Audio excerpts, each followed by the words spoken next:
جہمیہ جہم بن صفوان کی طرف منسوب ہیں۔ یہ جہم بن صفوان شاگرد تھا جاد بن درہم کا۔ جاد بن درہم جو ہے نا، اس نے سب سے پہلے جو ہے نا اللہ تعالیٰ کی صفات کی نفی کی تھی، اور کہا تھا کہ اللہ عرش پر نہیں ہے، اور یہ بھی کہا تھا کہ اللہ تعالیٰ نے ابراہیم علیہ السلام کو اپنا خلیل نہیں بنایا، اور اللہ تعالیٰ نے موسیٰ علیہ السلام کے ساتھ کوئی کلام نہیں کیا۔ اس طرح کی باتیں کرتا تھا، بلکہ یہ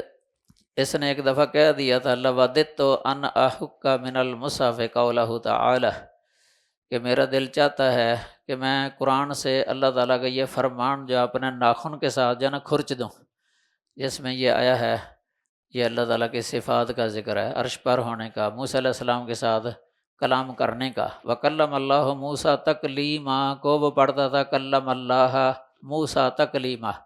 کہ موسیٰ نے اللہ سے کلام کیا تھا، یہ نہیں کہتا تھا کہ اللہ نے موسیٰ کے ساتھ کلام کیا تھا، یہ اس کو تحریف کر کے پڑھتا تھا۔